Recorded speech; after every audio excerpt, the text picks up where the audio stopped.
Welcome to Raja study tutorial official YouTube channel. మన channel ద్వారా SI, constable, RRB groups సంబంధించిన polity పైన మీకు క్వశ్చన్స్ అనేది అలాగే క్లాసెస్ అనేది అందించడం జరుగుతుంది. ఈరోజు మనకు క్లాస్ అనేది చెప్పడం జరుగుతుంది. మరి ఈ క్లాస్లో భాగంగా పాలిటీలో మనకు క్వశ్చన్స్ అలాగే చాలా వస్తాయి కాబట్టి మనము ఇప్పుడు ఇందులో ముఖ్యమైనటువంటి చాప్టర్ మనం మొదటి చాప్టర్ వచ్చేసి భారత రాజ్యాంగ చారిత్రక నేపథ్యం భారత రాజ్యాంగ చారిత్రక నేపథ్యం అనేటువంటి టాపిక్ ఏదైతే ఉంటుందో ఈ టాపిక్ ద్వారా మనకు 1 నుంచి 2 మార్కులు కవర్ అయ్యేటువంటి అవకాశం ఉంటుంది. కాబట్టి సో మనకు కాంపిటేటివ్ ఎగ్జామ్లో ప్రతి మార్కు చాలా ఇంపార్టెంట్ కాబట్టి ఏ లెసన్ని కూడా మనము నెగ్లెక్ట్ చేయాల్సినటువంటి అవసరం లేదండి. ఓకేనా?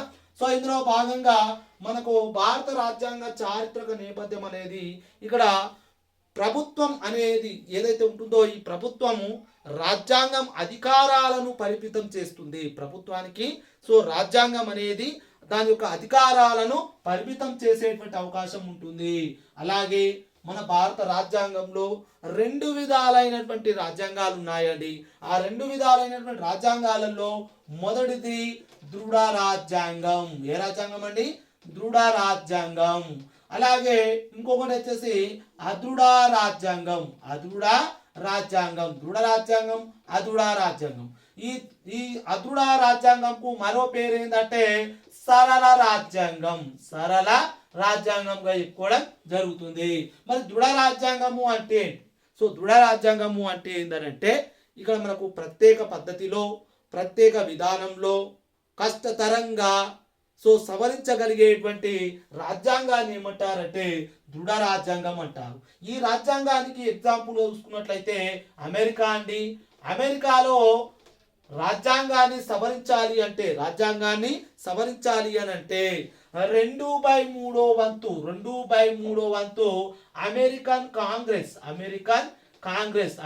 కాంగ్రెస్ ఏదైతే ఉంటుందో ఆ కాంగ్రెస్ తీర్మానించాలి. 3/4 వంతు ఏవైతే రాష్ట్రాలు ఉంటాయో రాష్ట్రాలు తీర్మానం పొందాలి. ఎప్పుడైతే ఇవి ఆమోదం పొందగానే అక్కడ రాజ్యాంగాన్ని సవరించేటువంటి అవకాశం ఉంటుంది. అందుకే అమెరికాలో ఏదైనా బిల్లు పాస్ చేయాలన్నా ఏదైనా రాజ్యాంగాన్ని సవరణ చేయాలన్నా ప్రత్యేకమైనటువంటి పద్ధతిలో కష్టతరంగా సవరించడం జరుగుతుంది. అలాగే అదృఢ రాజ్యాంగానికి మరో పేరు సరళ రాజ్యాంగం. ఈ సరళ రాజ్యాంగం ఏదైతే ఉంటుందో ఇది సాధారణ మెజార్టీ వలె పార్లమెంటులో రాజ్యాంగాన్ని సవరించగలిగితే సాధారణ మెజార్టీతో పార్లమెంట్లో సవరించగలిగితే ఆ యొక్క రాజ్యాంగాన్ని సవరించగలిగితే దాన్ని ఏమంటారంటే అదృఢ రాజ్యాంగము అంటారు. దీనికి మరో పేరు ఏంటండి? సరళ రాజ్యాంగం. దీనికి చూసుకున్నట్లయితే బ్రిటన్ ఏదైతే ఉంటుందో బ్రిటన్లో రాజ్యాంగాన్ని సవరణ కానీ అక్కడ ఉన్నటువంటి బిల్లులు కానీ సాధారణ చట్టంతో ఆ యొక్క బిల్లులు సవరించేటువంటి అవకాశం ఉండడం జరుగుతుంది. ఇది మనకు దృఢ రాజ్యాంగం, అదృఢ రాజ్యాంగం. దృఢ రాజ్యాంగంకు ఉదాహరణగా అమెరికా, అలాగే అదృఢ రాజ్యాంగానికి ఉదాహరణగా బ్రిటన్ గా చెప్పుకోవడం జరుగుతుంది. అలాగే మనకి ఇక్కడ బీసీ రావత్ అనేటువంటి వ్యక్తి మనకు రాజ్యాంగాన్ని 6 దశలుగా వర్గీకరించడం జరిగింది.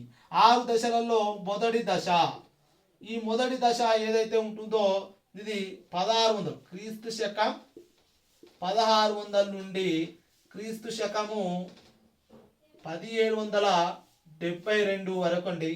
తర్వాత రెండో దశ వచ్చేసి క్రీస్తు శకం 1773 నుంచి 1858 వరకు.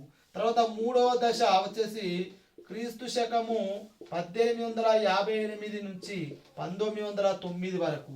అలాగే ఇక్కడ నాలుగో దశ వచ్చేసి క్రీస్తు శకము క్రీస్తు శకము 1909 నుంచి 1935 వరకు. సో 1935 వరకు. ఐదో దశ వచ్చేసి మనకు క్రీస్తు శకము 1935 నుంచి 1947 వరకు ఈ ఐదో దశ అనేది ప్రారంభమైందండి. అలాగే ఆరో దశ వచ్చేసి క్రీస్తు శకం 1947 నుంచి 1950 వరకు. ఈ 6 దశలను ఎవరు వర్గీకరించడం జరిగింది అనంటే మన బిసి రావత్ అనేటువంటి వ్యక్తి ఈ యొక్క రాజ్యాంగ చరిత్రను ఎన్ని రకాలుగా వర్గీకరించడం జరిగింది అంటే 6 దశలుగా. 6 దశలలో మొదటి దశ క్రీస్తు శకం 1600 నుంచి క్రీస్తు శకం 1772 వరకు. సో సెకండ్ దశ, రెండవ దశ వచ్చేసి క్రీస్తు శకం 1773 నుంచి క్రీస్తు శకం 1858 వరకు. మూడవ దశ వచ్చేసి క్రీస్తు శకం 1858 నుంచి క్రీస్తు శకం 1909 వరకు. నాలుగవ దశ వచ్చేసి క్రీస్తు శకం 1909 నుంచి 1935 వరకు. అలాగే ఐదవ దశ వచ్చేసి క్రీస్తు శకము 1935 నుంచి 1947 వరకు. అలాగే ఆరవ దశ వచ్చేసి సో 1947 నుండి 1950 వరకు ఈ యొక్క దశలు ఈ రాజ్యాంగ చారిత్రక దశలుగా ఇప్పుడు జరుగుతుంది. దీన్ని వర్గీకరించింది ఎవరు అంటే సో ఎవరు అండి వర్గీకరించింది మనకు సో బిసి రావత్. ఎవరండి? బిసి రావత్ అనేటువంటి వ్యక్తి సో ఈ భారత రాజ్యాంగ చరిత్ర దశను వర్గీకరించడం జరిగిందిగా చెప్పడం జరుగుతుంది.